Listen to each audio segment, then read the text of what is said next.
Hello दोस्तों, नमस्कार। स्वागत है आप सभी का आपके अपने YouTube channel target with MG Sharma पर। तो दोस्तों, आज के सेशन में चच्चू पब्लिकेशन से लिए गए प्रैक्टिस सेट 7 हिंदी भाग को करने वाले हैं। तो चलिए समय न गंवाते हुए सेशन को शुरू करते हैं। आज का हमारा पहला प्रश्न है, हिंदी परिज्ञान एवं लेखन से लिया गया है। निर्देश दिया गया है 1 से 2 तक निम्नलिखित लोकोक्तियों और मुहावरों का सही अर्थ चुनकर लिखना है। इसमें दिया गया है हमारा जो लोकोक्ति है, खिसियानी बिल्ली खंभा नोचे। ऑप्शन दिए गए हैं, अपनी शर्म छिपाने के लिए व्यर्थ से झुंझलाना, अपने से बड़ों पर क्रोध करना, या कायरतापूर्ण व्यवहार करना, अथवा किसी बात पर शर्मिंदा होकर क्रोध करना। तो दोस्तों, इसका राइट आंसर हो जाएगा, वो हो जाएगा ऑप्शन ए, अपनी शर्म को छिपाने के लिए झुंझलाना, अर्थात खिसियानी बिल्ली खंभा नोचे का ये सही आंसर होगा, अपनी शर्म छिपाने के लिए व्यर्थ से झुंझलाना। चलिए नेक्स्ट प्रश्न पर चलते हैं और अगला प्रश्न देखते हैं। हमारा अगला प्रश्न है, काठ की हांडी बार बार नहीं चढ़ती, लकड़ी का बर्तन अग्नि से जल सकता है, दुर्भाग्य की मार बार बार नहीं होती है, और बुरे दिन हमेशा नहीं रहते हैं, छल कपट का व्यवहार हमेशा नहीं चलता है। तो मित्रों, इसका राइट आंसर जो हो जाएगा वो ऑप्शन हो जाएगा डी। डी ऑप्शन में दिया गया है, छल कपट का व्यवहार हमेशा नहीं चलता। तो ये सही उत्तर हो जाएगा। चलिए आगे बढ़ते हैं। अगला प्रश्न है, उसको देखते हैं। तो हमारा तीसरा प्रश्न है, ये 3 और 4 एक ही तरह के दिए गए हैं, विलोम शब्द चुनने हैं। तो कृष का विलोम है, ऑप्शन है बिटप, हष्ट पुष्ट, केश और भव। तो इसका सही उत्तर जो हो जाएगा वो हष्ट पुष्ट हो जाएगा, ऑप्शन बी इसका राइट आंसर होगा। चलिए आगे बढ़ते हैं। नेक्स्ट हमारा है अल्पज्ञ। अल्पज्ञ का विलोम क्या होगा? तो सर्वज्ञ, अभिज्ञ, अवज्ञ या कृतज्ञ। तो इसका सही उत्तर जो हो जाएगा वो हो जाएगा सर्वज्ञ। अल्पज्ञ का विलोम शब्द हो जाएगा सर्वज्ञ। चलिए आगे बढ़ते हैं। नेक्स्ट हमारा है प्रश्न संख्या 5, खूंटी शब्द का बहुवचन बताइए। खूंटियाँ, खूंटियों, या खूंटियाँ या खूंटियों। तो इसका ऑप्शन सही सी राइट आंसर हो जाएगा, खूंटियाँ। खूंटी का बहुवचन होता है खूंटियाँ। चलिए आगे बढ़ते हैं। नेक्स्ट हमारा है प्रश्न संख्या 6। प्रश्न संख्या 6 देख लेते हैं। निम्नलिखित अनेकार्थी शब्द का दूसरा अर्थ बताइए। तो अजन्मा, इसका है आजन्म, निर्भीक, आजीवन अथवा ईश्वर। तो इसका जो उत्तर हो जाएगा वो हो जाएगा ईश्वर। ईश्वर इसका डी ऑप्शन सही है उत्तर होगा। चलिए आगे बढ़ते हैं। नेक्स्ट हमारा प्रश्न संख्या 7। 7 में दिया गया है, निम्नलिखित में से कौन सा वर्तनी की दृष्टि से अशुद्ध है? तो प्रतिनिधि, प्रतिनिधि, या प्रतिनिधि या प्रतिनिधि। तो इसका ये ऑप्शन सही उत्तर हो जाएगा प्रतिनिधि, अर्थात प्रतिनिधि जो वर्तनी है वो सही शुद्ध वर्तनी है। चलिए आगे बढ़ते हैं और अगला प्रश्न देखते हैं। हमारा अगला प्रश्न है, जो प्रश्न संख्या 8 से 9 के लिए निम्नलिखित वाक्यों में कुछ में त्रुटियां हैं। त्रुटि वाले वाक्य के जिस भाग में त्रुटि हो उसके अनुरूप ए बी सी वाले भाग को काला करें। यदि वाक्य में कोई त्रुटि ना हो तो 4 वाले गोले को पूरी तरह काला करें। चलिए ये तो रहा दिशा निर्देश। प्रश्न को देख लेते हैं। प्रश्न में दिया गया है, विद्यालय में जलपान को उत्तम प्रबंध है, कोई त्रुटि नहीं है। ऑप्शन दिए गए हैं, विद्यालय में जलपान को उत्तम प्रबंध है या कोई त्रुटि नहीं। तो मित्रों, इसका सही उत्तर हो जाएगा, वो जाएगा जलपान को, अर्थात विद्यालय में जलपान को। ये गलत जो है, जलपान को गलत लिखा हुआ है। विद्यालय में जलपान की जलपान का उत्तम प्रबंध है, अर्थात इस तरह हमारा पूरा सेंटेंस हो जाएगा, विद्यालय में जलपान का उत्तम प्रबंध है। तो ये को लिखा गया है इसीलिए गलत है। चलिए आगे बढ़ते हैं। नेक्स्ट हमारा है प्रश्न संख्या 9। 9 में दिया गया है, मुझे रेलगाड़ी से यात्रा करना अच्छी लगती है, कोई त्रुटि नहीं। तो मुझे रेलगाड़ी में यात्रा करना अच्छा लगता है, ना कि अच्छी लगती है। तो इसका जो सही उत्तर हो जाएगा वो ऑप्शन हो जाएगा सी, अच्छी लगती है। ये गलत हो जाएगा, अर्थात अच्छा लगता होना चाहिए। चलिए आगे बढ़ते हैं। नेक्स्ट हमारा है प्रश्न संख्या 10। 10 देख लेते हैं। 10 में दिया गया है, निम्नलिखित में से कौन सा शब्द तत्सम है? ऑप्शन दिए हैं आज, आंख, अग्र या आग। तो दोस्तों, इसका सही उत्तर हो जाएगा, वो हो जाएगा अग्र। ऑप्शन सी जो है सही उत्तर होगा अग्र। चलिए आगे बढ़ते हैं। नेक्स्ट देखते हैं 11 नंबर। और दोस्तों, 11 और 12 के लिए निम्नलिखित वाक्यों में एक शब्द को चुनना है। 11 और 12 जो है सेम पैटर्न पे आधारित हैं। तो पर्वत की तलहटी है, द्रोण है, बेसिन है, घाटी है, या उपत्यका है। तो इसका जो सही उत्तर हो गया वो होगा उपत्यका है। उपत्यका इसका सही उत्तर हो जाएगा। चलिए आगे बढ़ते हैं। नेक्स्ट हमारा है प्रश्न संख्या 12। 12 देख लेते हैं। कंजूसी से धन व्यय करने वाला अर्थात कृपण, मसृण, मितव्ययी या अपव्ययी। तो इसका सही उत्तर हो जाएगा कंजूसी से धन व्यय करने वाला, ये हो जाएगा आपका कृपण। कृपण इसका राइट आंसर हो जाएगा, अर्थात ये ऑप्शन सही उत्तर होगा। चलिए आगे बढ़ते हैं। और ये निर्देश दिया गया है प्रश्न संख्या 13 और 14 के लिए। तो 13 और 14 देख लेते हैं। 13 में दिया गया है, उसका हृदय इतना कोमल है कि मित्र तो वो अपने को भी चोट नहीं पहुंचा सकता। तो ऑप्शन है शत्रु, सहयोगी, विपक्षी या प्रतिरोधी। तो उसका हृदय इतना कोमल है कि मित्र को क्या वो अपने शत्रु को भी चोट नहीं पहुंचा सकता, अर्थात ऑप्शन ये जो है ये सही लग रहा है, सही उत्तर होगा। ऑप्शन ये सही उत्तर होगा। मित्र का जो है विलोम शत्रु होता है, और प्रश्न में दिया गया है उसका हृदय इतना कोमल है कि वो मित्र को तो क्या अपने शत्रु को भी चोट नहीं पहुंचा सकता। तो शत्रु इसका राइट आंसर हो जाएगा। चलिए आगे बढ़ते हैं। नेक्स्ट हमारा है प्रश्न संख्या 14। देश की रक्षा के लिए प्रत्येक नागरिक को रहना चाहिए, कहाँ रहना चाहिए? उद्धत रहना चाहिए, प्रबुद्ध रहना चाहिए, संबद्ध रहना चाहिए या उद्धत रहना चाहिए। तो इसका सही उत्तर हो जाएगा, वो हो जाएगा उद्धत रहना चाहिए। डी इसका जो है सही उत्तर होगा। चलिए आगे बढ़ते हैं। नेक्स्ट हमारा है प्रश्न संख्या 15। अरविंद शब्द का पर्यायवाची शब्द बताइए। कल्प वृक्ष, केवड़ा या कमल या गुलाब। तो इसका सही उत्तर जो हो जाएगा वो हो जाएगा कमल। अरविंद शब्द का पर्यायवाची कमल होता है। चलिए आगे बढ़ते हैं। नेक्स्ट हमारा है 15 और नेक्स्ट हमारा है 16। 15 तो हो गया, 16 है। 16 में दिया गया है निर्धन में कौन सी संधि है? आयात संधि, यण संधि, व्यंजन संधि या विसर्ग संधि। तो इसका सही उत्तर हो जाएगा विसर्ग संधि है। धन जो निर्धन है तो निर्धन में ये विसर्ग संधि है। चलिए आगे बढ़ते हैं। नेक्स्ट हमारा है प्रश्न संख्या 17। 17 देखते हैं। देशांतर में कौन सा समास है? कर्मधारय समास है, बहुब्रीहि समास है, द्विगु है या द्वंद्व है। तो देशांतर में देखना है कौन सा समास है। तो ये कर्मधारय समास है, अर्थात ऑप्शन ये इसका जो है सही उत्तर हो जाएगा, कर्मधारय समास। चलिए आगे बढ़ते हैं। चलिए आगे बढ़ते हैं। नेक्स्ट हमारा है प्रश्न संख्या 18। 18 देख लेते हैं। 18 में दिया गया है अंबर पनघट में डुबो रही तारा घट उषा नागरी में कौन सा अलंकार है? तो ऑप्शन दिए हैं अनुप्रास अलंकार, श्लेष अलंकार, रूपक अलंकार अथवा उपमा अलंकार। तो इसका जो सही उत्तर हो जाएगा वो हो जाएगा रूपक अलंकार। ऑप्शन सी इसका सही उत्तर होगा, रूपक अलंकार। चलिए आगे बढ़ते हैं। नेक्स्ट हमारा है प्रश्न संख्या 19। निम्नलिखित में से कौन सा तद्भव शब्द है? इष्टिका, कुपुत्र, अमीय या उलूक। तो मित्रों इसका राइट आंसर हो जाएगा, वो हो जाएगा अमीय। अमीय होता है और ये तद्भव शब्द है। बाकी सभी जो है तत्सम शब्द है। इष्टिका, कुपुत्र या उलूक सभी तत्सम शब्द हैं। अमीय जो है ये तद्भव शब्द है। चलिए आगे बढ़ते हैं। नेक्स्ट हमारा है 20। 20 और 21 एक ही तरह के दिए गए हैं, इनको देखना है। तो 20 नंबर देख लेते हैं। सबसे पहले 20 नंबर में दिया गया है ऑप्शन ये तुलसी अवधि के श्रेष्ठ कवि और ब्रज भाषा के सूर हैं। तुलसी से अवधि यानी अवधि के श्रेष्ठ कवि हैं और सूर ब्रजभाषी हैं। तुलसी और सूर अवधि में तुलसी और सूर अवधि और ब्रजभाषा के श्रेष्ठ कवि हैं। अथवा ऑप्शन डी दिया गया है तुलसी और सूर क्रमशः अवधि और ब्रजभाषा के श्रेष्ठ कवि हैं। तो ये डी आंसर इसका राइट आंसर हो जाएगा। तुलसी और सूर अवधि और ब्रजभाषा के क्रमशः श्रेष्ठ कवि माने जाते हैं। चलिए आगे बढ़ते हैं। नेक्स्ट हमारा है 21। 21 देखते हैं। 21 में दिया गया है जीवन और साहित्य का निकट संबंध है, जीवन और साहित्य का घोर संबंध है, जीवन और साहित्य का आगाज संबंध है अथवा जीवन और साहित्य का घनिष्ठ संबंध है। तो इसका भी जो ऑप्शन होगा वो डी सही उत्तर हो जाएगा। जीवन और साहित्य का घनिष्ठ संबंध है, डी इसका सही उत्तर हो जाएगा। चलिए अगले प्रश्न की तरफ बढ़ते हैं। अगला प्रश्न है प्रश्न संख्या 22। करुण रस का स्थायी भाव क्या है? तो उत्साह है, शोक है, रति है अथवा हास्य है। तो करुण रस का जो अस्थायी भाव होता है वो होता है शोक।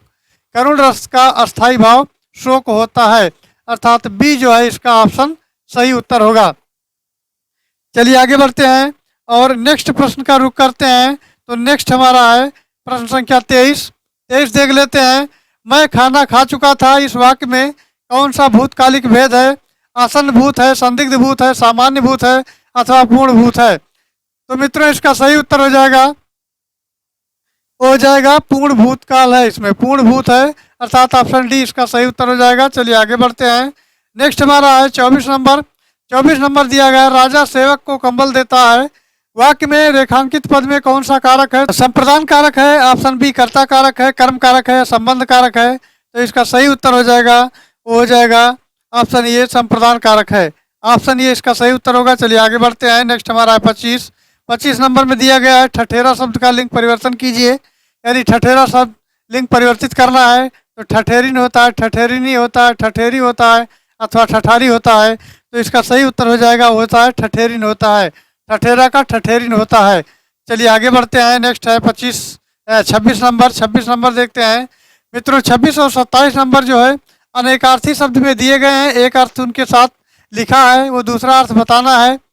तो ये दोनों एक ही टाइप के प्रश्न मिलेंगे, 26 और 27। तो 26 नंबर देखते हैं पहले। ये प्रेत है स्वेच्छाचारी, तो उन्नत, प्रतिष्ठित, परितप्त या उत्कृष्ट, इसका कौन सा सही उत्तर होगा? तो मित्रों इसका जो है सही ऑप्शन हो जाएगा उन्नत।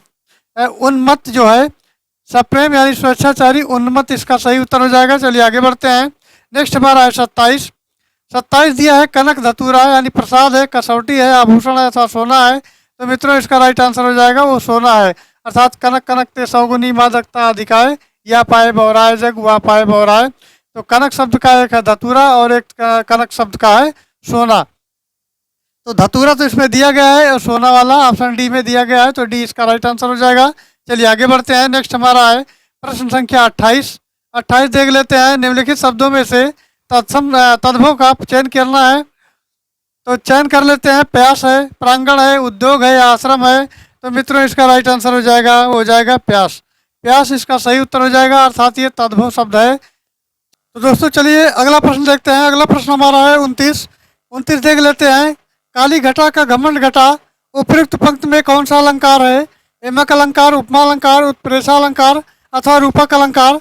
तो इसका सही उत्तर हो जाएगा, वो हो जाएगा यमक अलंकार। ऑप्शन ये इसका सही उत्तर होगा, यमक अलंकार। चलिए आगे बढ़ते हैं। नेक्स्ट हमारा है प्रश्न संख्या 30। 30 में दिया गया है, चाकू शब्द का बहुवचन क्या होगा? तो चाकुएं, चाकुओं, चाकुओं और चाकू। तो मित्रों चाकू शब्द का बहुवचन शब्द चाकू ही होगा, और ये पिछली परीक्षाओं में आया भी है। तो चाकू शब्द का जो बहुवचन होगा वो चाकू ही होगा। चलिए आगे बढ़ते हैं। नेक्स्ट हमारा है प्रश्न संख्या 31 से 32, जो दो दिए गए हैं। कुछ वाक्य हैं, वाक्यों में त्रुटियां हैं। त्रुटि वाले वाक्य में जिस भाग में त्रुटियां हैं उनके अनुरूप अक्षर ए, बी और सी वाले गोले को काला करना है। यदि वाक्य में कोई त्रुटि ना हो तो डी वाले गोले को पूरी तरह काला करें। अब चलिए प्रश्न को देखते हैं। प्रश्न हमारा 31 नंबर है। मुझे कल 2 किलो लीची खरीदनी है, कोई त्रुटि नहीं। तो मुझे कल 2 किलो लीची खरीदनी है, तो मुझे कल 2 किलो लीची खरीदने हैं, अर्थात सी वाला जो है ये गलत हो जाएगा। सी वाले पोर्शन में जो है गलत पाया जाएगा, अर्थात लीची खरीदनी नहीं है, खरीदने हैं। तो सी इसका जो है राइट आंसर होगा। चलिए आगे बढ़ते हैं। नेक्स्ट हमारा है 32 नंबर। 32 नंबर देख लेते हैं। अपने अपने किताबें बस्ते में डाल लो, कोई त्रुटि नहीं है। तो अपने अपने किताबें बस्ते में डाल लो, तो कोई त्रुटि नहीं है। तो अपने अपने की जगह पर हो जाएगा अपनी अपनी किताबें, अपनी अपनी किताबें बस्ते में डाल लो, अर्थात ये ऑप्शन इसका जो है इसमें त्रुटि है और ये ही इसका सही उत्तर होगा। तो अपने की जगह पर अपनी अपनी किताबें जो है बस्ते में डाल लो, ये होगा। चलिए आगे बढ़ते हैं। नेक्स्ट हमारा है प्रश्न संख्या 33। 33 दिया गया है, रीत्यानुसार शब्द का संधि विच्छेद क्या होगा? रीत धन अनुसार, रीति धन अनुसार या ऋतु धन अनुसार अथवा रीत धन अनुसार। तो मित्रों इसका जो सही उत्तर हो जाएगा वो हो जाएगा रीत धन अनुसार, अर्थात ये ऑप्शन इसका सही जो है उत्तर होगा, रीत धन अनुसार। चलिए आगे बढ़ते हैं। नेक्स्ट हमारा है 34। मित्रों 34 नंबर की बात करें तो 34 नंबर में दिया गया है, त्रिवेणी शब्द में कौन सा समास है? कर्मधारय है, बहुब्रीहि है या द्विगु है अथवा द्वंद्व है। तो इसमें द्विगु समास है, क्योंकि इसके आगे त्रि लगा हुआ है, और जब कोई पहला वर्ड जो होता है संख्यात्मक होता है तो वहाँ पर द्विगु समास होता है। तो चलिए आगे बढ़ते हैं। नेक्स्ट हमारा है 35 नंबर। 35 देखते हैं। निम्नलिखित विकल्पों को में से तत्सम शब्द का चयन करना है, तीखा, अटारी, निकिष्ट या गहरा। तो इसका जो सही उत्तर हो जाएगा वो हो जाएगा निकिष्ट, सी ऑप्शन इसका राइट आंसर होगा। चलिए आगे बढ़ते हैं। नेक्स्ट हमारा है 36 और 37 एक ही तरह का दिया गया है, तो निम्नलिखित लोकोक्तियाँ और मुहावरों को सही अर्थ चुनकर लिखना है। ऊँट के मुंह में जीरा। अब इसके ऑप्शन को देख लेते हैं। बहुत अधिक खाने वाले को बहुत कम देना, जानवर को दवाई देना, बड़े प्राणी को सांत्वना देना, अथवा बहुत बड़े प्राणी का भोजन बनाना। तो इसका सही उत्तर हो जाएगा, वो हो जाएगा ऑप्शन ए, बहुत अधिक खाने वाले को बहुत थोड़ा देना, अर्थात ऊँट के मुंह में जीरा। ये लोकोक्ति बहुत ही प्रचलित है। तो इसका राइट आंसर हो जाएगा ये, बहुत अधिक खाने वाले को बहुत कम देना। चलिए आगे बढ़ते हैं। नेक्स्ट हमारा है जूते चाटना। जूते चाटना अर्थात इधर उधर घूमना, घूस देना, जूतों को चमकदार बनाना या खुशामद करना। तो मित्रों इसका राइट आंसर हो जाएगा ऑप्शन डी, खुशामद करना अर्थात जूते चाटना। इसका सही जो अर्थ होगा। चलिए आगे बढ़ते हैं। नेक्स्ट हमारा है 38 नंबर। 38 देखते हैं। 38 में दिया गया है, वो अगले साल आएगा। इस वाक्य में कौन सा कारक है? अपादान कारक है, संबंध कारक है, अधिकरण कारक है, अथवा कर्म कारक है। तो इसका सही उत्तर हो जाएगा, वो हो जाएगा अपादान कारक है, अर्थात वो अगले साल आएगा। और जब कभी भी कोई स्थान छोड़ता है, एक स्थान से दूसरे स्थान पर जाता है, तो वहाँ अपादान कारक होता है, अर्थात अलगाव की स्थिति जहाँ होती है वहाँ अपादान कारक होता है। और ये व्यक्ति वो अगले साल आएगा, तो वो अगले साल जो है स्थान छोड़ेगा, अर्थात अलगाव की स्थिति अगले साल होगी।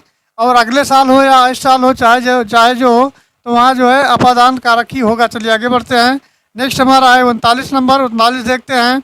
उदय शब्द का विलोम छाटिए। लाल है, भाषित है, बलिष्ठ है, अथवा अस्त है। तो इसका सही उत्तर जो होगा वो होगा अस्त हो जाएगा।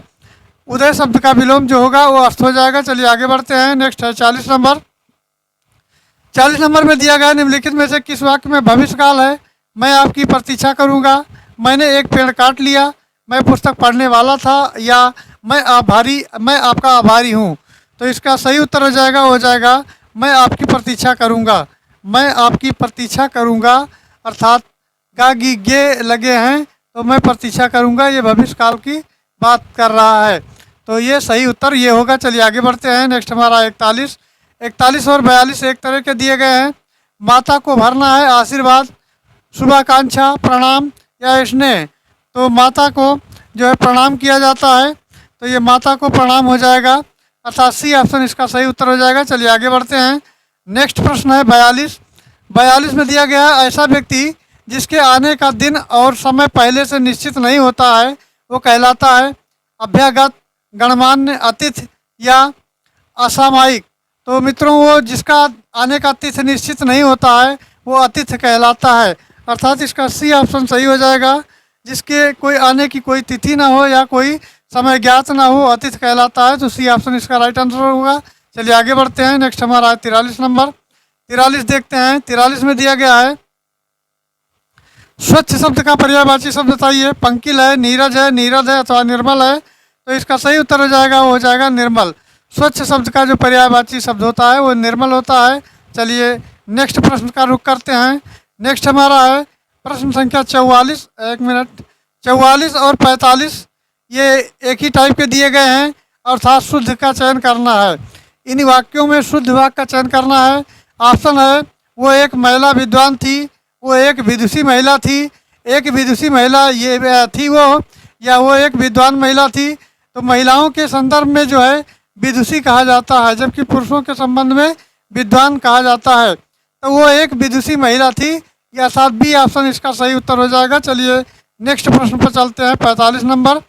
इसमें ऑप्शन दिया गया है, वो प्रमाण सहित अपनी बात बताएगा, वो सप्रमाण के साथ अपनी बात बताएगा, या वो प्रमाण के सहित अपनी बात बताएगा, अथवा ऑप्शन डी दिया गया है, वो सप्रमाण सहित बात बताएगा। तो इसका सही उत्तर हो जाएगा, वो हो जाएगा ऑप्शन बी, वो सप्रमाण के साथ अपनी बात बताएगा, अर्थात बी ऑप्शन इसका सही उत्तर होगा। चलिए अगले प्रश्न पर चलते हैं। अगला प्रश्न है 46। मित्रों 46 और 47 एक ही तरह का दिया गया है। तो 46 है और 47 है, इनमें जो है सही वाक्य के लिए एक शब्द चुनना है, अर्थात अनेक शब्दों के लिए कह लीजिए एक शब्द चुनना है। तो शब्द दिए गए हैं, अर्थात वाक्य दिया गया है, किसी की सहायता करने वाला क्या होता है? सहायक होता है, सहृदय होता है, सहचर होता है, या सहकार होता है। तो किसी की सहायता करने वाला जो व्यक्ति होता है वो सहायक होता है, अर्थात ये ऑप्शन इसका सही उत्तर हो जाएगा। चलिए आगे बढ़ते हैं। नेक्स्ट है 47। भला चाहने वाला, भला चाहने वाले के लिए एक शब्द है निस्वार्थ, पुण्यात्मा, हितैषी अथवा सहायक। तो इसका उत्तर जो हो जाएगा वो हितैषी है। भला चाहने वाला हितैषी है, अर्थात हित ही होगा, वही भला चाहेगा। तो चलिए आगे बढ़ते हैं। नेक्स्ट हमारा है 48। मित्रों 48 से लेकर 50 तक के जो है कविता दी गई है, इसको पढ़कर उचित शब्द का जो है उचित विकल्प चुनना है। तो इसको पढ़ लेते हैं। सुनता हूँ मैंने भी देखा, काले बादल में रहती चांदी की रेखा, काले बादल जात द्वेष के, काले बादल विश्व क्लेश के, काले बादल उठते पथ पर नव स्वतंत्रता के प्रवेश के। चलिए आगे बढ़ते हैं। और फिर आगे है सुनता आया हूँ देखा, काले बादल हंसती चांदी की रेखा। ये चांदी की रेखा जो कविता सुमित्रा नंदन पंत द्वारा रचित है, ये वहाँ से ली गई है। तो चलिए इसके प्रश्न को देख लेते हैं। प्रश्न दिया गया है 48। काले बादल में रहती चांदी की रेखा पंक्ति का भाव है बादलों के टकराने से बिजली चमकती है, अंधेरे के बाद प्रकाश आता है, काले बादलों में चांदी की रेखा रहती है, अथवा विपत्तियों के बीच आशा की किरण दिखाई देती है। तो मित्रों इसका डी ऑप्शन सही हो जाएगा। विपत्तियों के बीच जो है आशा की किरण दिखाई देती है, अर्थात ये इसका सही उत्तर हो जाएगा, डी ऑप्शन। चलिए आगे बढ़ते हैं। नेक्स्ट है 49। 49 में दिया गया है काले बादल प्रतीक हैं, अर्थात किसके प्रतीक हैं? मानसून द्वारा आने वाली खुशहाली के हैं, तूफान के हैं, गर्मी से मुक्ति के हैं, अथवा जातिगत वैमनस्य के हैं। तो इसका सही उत्तर हो जाएगा, वो हो जाएगा ऑप्शन डी, जातिगत वैमनस्य, अर्थात डी ऑप्शन इसका सही उत्तर होगा। काले बादल जो प्रतीक हैं वो जातिगत वैमनस्य के प्रतीक हैं। चलिए आगे बढ़ते हैं। और मित्रों आज का हमारा अंतिम प्रश्न है 50 नंबर में दिया गया है काले बादल में रहती चांदी की रेखा में कौन सा अलंकार है? उत्प्रेक्षा अलंकार, श्लेष अलंकार, उपमा अलंकार, अथवा रूपक अलंकार। तो इसका जो सही उत्तर हो जाएगा वो हो जाएगा श्लेष अलंकार। काले बादल में रहती चांदी की रेखा में श्लेष अलंकार होगा, अर्थात बी ऑप्शन इसका सही उत्तर हो जाएगा। तो मित्रों आई होप जानकारी अच्छी लगी होगी। जानकारी अच्छी लगी हो तो चैनल को लाइक करें, सब्सक्राइब करें और शेयर करें।